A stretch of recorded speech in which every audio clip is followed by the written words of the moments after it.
السلام علیکم پیارے دوستوں، ہمارے چینل ریسرچ لیب میں خوش آمدید۔ دوستوں، جب شیطان نے حضرت آدم علیہ السلام کے سامنے سجدہ کرنے سے انکار کر دیا اور اللہ تعالیٰ کا حکم نہیں مانا تو اللہ سبحانہ و تعالیٰ نے اس کو ذلیل کر کے نکال دیا۔ اسی وقت شیطان نے اللہ تعالیٰ سے وعدہ کیا کہ وہ حضرت آدم علیہ السلام کی اولاد کو گمراہ کر کے ہی چھوڑے گا اور اس بات کو یقینی بنائے گا کہ وہ ناکام ہو کے جہنم میں چلے جائیں۔ اس نے اللہ تعالیٰ سے قیامت کے دن تک کی مہلت مانگی جو اسے اللہ تعالیٰ نے دے دی، لیکن دوستوں وہ اللہ تعالیٰ جو کہ زبردست قدرت اور علم کا مالک ہے، اس رب نے شیطان کو اتنی طاقت نہیں دی کہ وہ کسی کو زبردستی گمراہ کر کے اپنے پیچھے لگا لے۔ جن لوگوں کے دلوں میں کجی اور ٹیڑھا پن ہوتا ہے وہی شیطان کے پیروکار بنتے ہیں اور اس کی دعوت کو قبول کرتے ہیں۔ قرآن کریم میں اللہ تعالیٰ کا فرمان ہے جس کا مفہوم یہ ہے: جہنم کی آگ میں جب شیطان کے پیروکار شیطان کو کوس رہے ہوں گے، شیطان ان سے کہے گا کہ مجھے نہ کوسو، میں نے تو صرف تمہیں دعوت دی تھی اور تم نے اس دعوت پر لبیک کہہ کر میری دعوت کو قبول کیا۔ اللہ تعالیٰ اگر چاہے تو ہر ایک گناہ کو معاف کر سکتا ہے، مگر شرک کے گناہ کو کبھی معاف نہیں کرے گا۔ اللہ تعالیٰ نے قرآن مجید میں ساری انسانیت کو خبردار کیا ہے کہ شیطان تمہارا کھلا دشمن ہے۔ تو دوستوں، شیطان کو جب سے اللہ تعالیٰ نے مردود کر کے اس دنیا میں بھیجا ہے، اس کا مشن ہی یہ ہے کہ وہ انسانوں کو گمراہ کر کے اللہ تعالیٰ کی عبادت کی بجائے اپنی عبادت میں لگا دے۔ وہ دن رات 24 گھنٹے اسی کام میں لگا ہوا ہے اور بہت سارے انسان اس کے جال میں بری طرح پھنس چکے ہیں، اور انہی انسانوں کی اولادیں بھی شیطان کے اس مشن میں اس کی مدد کرنے میں بہت پیش ہیں۔ ان لوگوں میں سے ایک گروپ نائٹ ٹیمپلارز کا ہے۔ دوستوں، جب مسلمان 637 عیسوی میں یروشلم میں داخل ہوئے تو ان کے ساتھ وہاں امن اور خوشحالی آ گئی، تاہم اس پرامن ماحول کو صلیبی حملہ آوروں نے تباہ کر دیا جو کہ 11ویں صدی عیسوی کے اواخر میں اس خطہ میں داخل ہوئے۔ چونکہ مشرق کی دولت اور خوشحالی ایک طویل عرصہ سے عیسائیوں کی نظر میں تھی، ان کی سربراہی پوپ اربن II نے کی۔ پوپ نے کونسل میں اعلان کیا اور دعویٰ کیا کہ یروشلم میں عیسائیوں کے مقدس مقامات کی بے عزتی کی گئی ہے اور کرسچن زائرین پر حملہ کیا گیا ہے۔ انہوں نے پورے یورپ سے ایک جھنڈے تلے جنگ کرنے کی اپیل کی، تاہم سچ یہ ہے کہ یہ دعویٰ حقیقت کے سراسر خلاف تھا۔ مشرق وسطی میں عیسائی آزادی سے زندگی گزار رہے تھے اور انہیں پوری طرح مذہبی آزادی بھی حاصل تھی۔ جنگ کرنا صرف ایک بہانہ تھی۔ پوپ اور ان کی آواز پر لبیک کہنے والے دراصل اس جنگ سے بہت مختلف توقعات رکھتے تھے۔ اپنے الفاظ کا اثر بڑھانے کے لیے پوپ نے جھوٹ بولا کہ اس جنگ میں شامل ہونے والوں کے تمام گناہ معاف کر دیے جائیں گے، اور ان کی اس بات نے ان کا مقصد پورا کیا۔ انہوں نے اپنے پیروکاروں کو کپڑے کی سلیبیں دی جن کو ان کے پیروکاروں نے اپنے کپڑوں میں سی لیا، اور بہت ہی کم وقت میں پوپ کی اس کال پر پوری یورپ سے ایک غیر معمولی طور پر بڑی فوج تشکیل دے دی گئی اور صلیبی جتھے ساری دنیا سے چل کر قسطنطنیہ میں مل گئے۔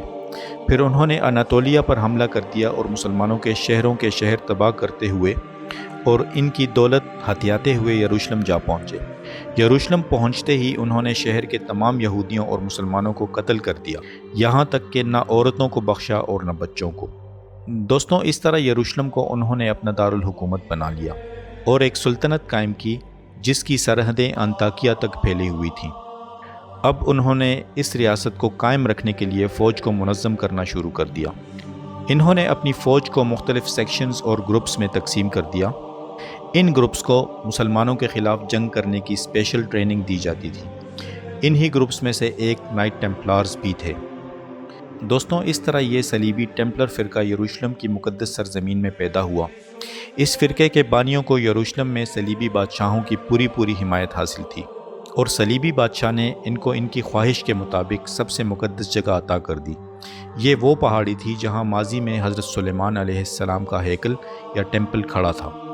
اس ہیکل کو ماضی میں کئی بار توڑ دیا گیا تھا اور اس جگہ پر آج کل مسجد اقصی کھڑی ہے۔ جب ٹیمپل کی جگہ ٹیمپلارز کے قبضے میں آئی تو انہوں نے اس جگہ کھدائی کر کے اس جگہ کی تلاشی شروع کر دی، اور جس چیز کے لیے وہ آئے تھے وہ دیکھنے لگے، اور یہ چیز تھی قبالہ جادو کی کتابیں۔ یہ کالے جادو کی کچھ قدیم کتابیں تھیں جنہیں کچھ روایات کے مطابق حضرت سلیمان علیہ السلام کے تخت کے نیچے دبا دیا گیا تھا۔ ان جادو کی کتابوں کا تعلق قدیم بابلون اور مصر کے فرعونوں کے دور سے تھا، اور ان جادو کی کتابوں میں کالا جادو اور شیطانی طاقتوں سے رابطہ کرنے کا راز تھا۔ قبالہ جادو کی ان کتابوں نے نائٹ ٹیمپلارز کے عقائد کو مزید بگاڑ دیا۔ بظاہر تو وہ عیسائی راہبوں جیسے نظر آتے تھے، مگر در پردہ انہوں نے قبالسٹ فلسفہ اور نظریہ اپنا لیا تھا۔ البرٹ پائک، جو کہ فری میسن کا ایک جانا پہچانا نام ہے، اس نے کہا کہ ٹیمپلارز کا مقصد دولت اور طاقت حاصل کرنا اور پھر قبالسٹک عقائد کو بزور طاقت پوری دنیا میں قائم کرنا تھا۔ دوستوں، نائٹ ٹیمپلارز کے لیے شادی کرنا، گھر کا مالک ہونا اور خاندانی تعلقات سے لطف اندوز ہونا سب کچھ حرام تھا۔ وہ ایک سفید غلاف پہنتے تھے جس پر سرخ کراس بنا ہوتا، اور اس غلاف کو وہ کبھی نہیں دھوتے تھے۔ ان کی مہر ایک ہی گھوڑے پر 2 شہسواروں کے سوار ہونے والا نشان تھا۔ اگرچہ انہوں نے زمانے بھر میں مشہور کر رکھا تھا کہ یہ بھائی چارے کی علامت ہے، مگر در حقیقت اس کا ایک خفیہ مطلب بھی تھا، یعنی کہ ہم جنس پرستی کی ترغیب دینا، اور یہ پہلو نائٹ ٹیمپلارز کی نجی زندگی کا ایک خفیہ حصہ تھا۔ 1186 عیسوی تک یروشلم میں نائٹ ٹیمپلارز کے آخری ایام قریب آ رہے تھے۔ سلطان صلاح الدین ایوبی کی قیادت میں مسلمانوں کے لشکر نے صلیبیوں کی طاقت کو تاخت و تاراج کر دیا تھا۔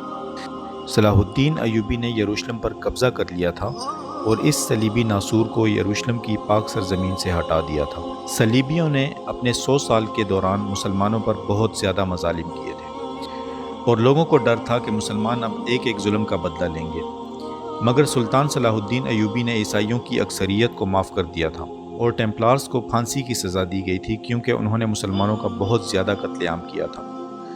صلاح الدین ایوبی نے کس طرح صلیبیوں کو شکست دی اور صلیبیوں نے مسلمانوں کی سلطنت کی بنیادیں کھوکھلی کرنے کے لیے کیا کیا چالیں چلیں، اس پر ہم تفصیلی ایک اور ویڈیو بنائیں گے۔ کنگ رچرڈ، جو کہ ایک بے رحم قاتل تھا، اس نے 1191 میں 3000 مسلمانوں کے سر قلم کیے تھے، جن میں عورتیں اور بچے بھی شامل تھے۔ اس وقت رچرڈ ٹیمپلارز کا بہت قریبی دوست تھا۔ مقدس سرزمین کے بعد ٹیمپلارز کو ایک عارضی ہیڈ کوارٹر کی ضرورت تھی، جو کہ رچرڈ نے انہیں فراہم کی۔ اس نے سائپرس کا ایک جزیرہ ٹیمپلارز کو انتہائی مناسب قیمت پر فروخت کر دیا۔ تاریخ کے مطابق نائٹ ٹیمپلارز بہت اچھے ملاح تھے، اور مقدس سرزمین میں انہوں نے جیومیٹری اور ریاضی کے علوم یہودی اور عرب مسلمانوں سے سیکھے تھے، اور بہت سارے نقشے بھی حاصل کر لیے تھے۔ اس طرح انہوں نے دور دراز کے سمندروں کے سفر کیے۔ مشہور ایکسپلوررز واسکو ڈے گاما اور کرسٹوفر کولمبس بھی نائٹ ٹیمپلارز ہی تھے، اور ان کے بیرون ملک سفر کا بنیادی مقصد ٹیمپلارز کے لیے مزید دولت، آمدنی کے نئے ذرائع اور نئے تجارتی راستے تلاش کرنا تھا۔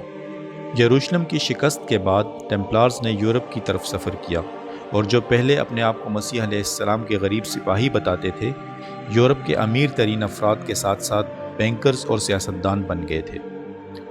ٹیمپلارز یورپ میں سینکڑوں قلعوں کے مالک تھے، اور اس وقت کے بیشتر بادشاہ ان کے مقروض تھے، یہاں تک کہ انگلینڈ کا بادشاہ بھی ان کا مقروض تھا۔ جب انوسینٹ سیکنڈ کو ٹیمپلارز کی مدد سے پوپ منتخب کیا گیا، تو سب سے پہلے اس نے ٹیمپلارز کو اپنے چرچ کھولنے کی اجازت دی۔ ٹیمپلارز نے اپنے چرچ اپنے مخصوص طرز تعمیر کے ساتھ بنائے، جن میں عجیب و غریب قسم کی شیطانی مورتیاں نمایاں تھیں۔ دوستوں، نائٹ ٹیمپلارز کا چرچ اور عیسائی مذہب سے دور دور تک کوئی تعلق نہیں تھا۔ اپنے نجی قلعوں میں یہ عجیب و غریب قسم کی شیطانی رسومات ادا کرتے تھے، اور پھر ان کے عقائد کے بارے میں افواہیں پھیلنا شروع ہو گئیں، اور ان افواہوں نے یورپ کے بادشاہوں اور خصوصاً فرانس کے بادشاہ کو بہت بے چین کر دیا۔ پوپ کو اب یقین ہو گیا تھا کہ ان کا خدا پر کوئی عقیدہ نہیں ہے اور یہ شیطان کی عبادت کرتے ہیں۔ دوستوں، اکتوبر 1307 میں فرانس کے بادشاہ فلپ اور پوپ کلیمنٹ ففتھ نے ان کو گرفتار کرنے کا حکم دے دیا۔ ان کے کچھ ارکان کو جیل میں ڈال دیا گیا اور باقیوں کو قتل کر دیا گیا۔ پھانسی پانے والوں میں سے ایک جیک ڈیمولے بھی تھا۔ اب حکومتی طور پر نائٹ ٹیمپلارز کو کالعدم قرار دے دیا گیا، اور ان کے جن ممبرز کو جیل میں ڈالا گیا تھا، انہوں نے 5 سالوں میں سنسنی خیز انکشافات کیے۔ وہ انکشافات یہ تھے کہ وہ خدا کو بالکل نہیں مانتے تھے، وہ اصل میں سیٹانسٹ تھے، اور ایک بکری کے سر والی شخصیت کی عبادت کرتے تھے جس کا نام بیفومیٹ تھا، اور اسے برائی اور کالے جادو کا منبع قرار دیا جاتا تھا۔ ٹیمپلارز ظاہری طور پر ختم ہو گئے تھے، مگر خفیہ طور پر زیر زمین زندہ رہے۔ گرفتاری سے بچ جانے والے کئی ممبرز نے اسکاٹ لینڈ میں پناہ لے لی۔ اسکاٹ لینڈ اس وقت کیتھولک چرچ کو تسلیم نہیں کرتا تھا اور انگلینڈ کے ساتھ حالت جنگ میں تھا۔ اس وقت ٹیمپلارز نے اسکاٹس کا ساتھ دے کر کافی آزادی حاصل کر لی، اور پھر وہ سٹون میسن گلڈز میں گھس گئے، جو کہ اس وقت کی بہت بااثر سول سوسائٹیز میں سے ایک تھی، اور اس طرح یہ فری میسنز بن گئے۔ دوستوں ٹیمپلارز جن علامات سے جانے جاتے تھے، فری میسنز کے بھی وہی علامات اور نشانات تھے۔ فری میسنز نے اسی دوران دو اور آرگنائزیشنز بھی بنائی، ایک کا نام روز کرائکس آرگنائزیشن تھا اور دوسری آرگنائزیشن کا نام ایلومیناٹی تھا۔ روز کرائکس کو بنانے کا بنیادی مقصد علم کیمیا اور جادو پر ریسرچ کرنا اور سیکھنا تھا۔ دوستوں نائٹ ٹیمپلارز، ایلومیناٹی اور روز کرائکس آرگنائزیشن، ان سب کا مشترکہ مقصد مذہبی عقائد کو تباہ کرنا اور ٹیمپلرز کے مذہب مخالف فلسفے اور مادیت پسندی کے نظریات کو عالمی دنیا پر مسلط کرنا تھا۔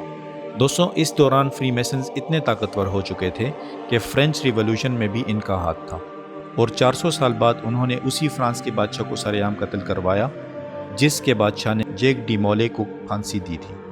دوستوں فری میسنز کی غیر قانونی سیاسی سرگرمیوں کے سلسلے کی ایک اہم کڑی جیک دی ریپر قتل تھے۔ یہ قتل سلسلہ وار 1888 میں لندن میں ہوئے تھے۔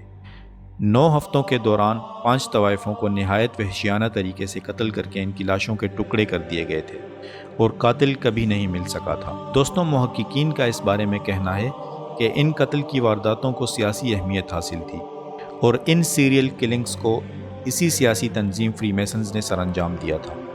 ان قتل کی وارداتوں پر ہالی ووڈ کی ایک فلم بھی بنی ہے جس کا نام فرام ہیل ہے۔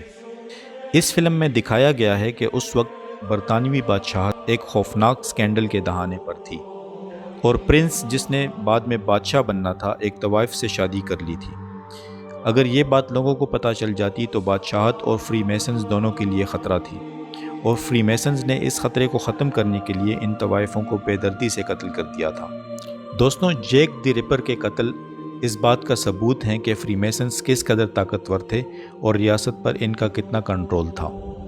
دوستوں آج کل یہی فری میسنز پوری دنیا کی ریاستوں میں کلیدی عہدوں پر فائز ہیں اور وہ کبھی ختم نہیں ہوئے اور آج بھی موجود ہیں، اور آج کے دور میں یہ مغربی ممالک میں سیٹانسٹ کی شکل میں نمودار ہو رہے ہیں اور سیٹنزم کو ایک مذہب کا نام دے رہے ہیں۔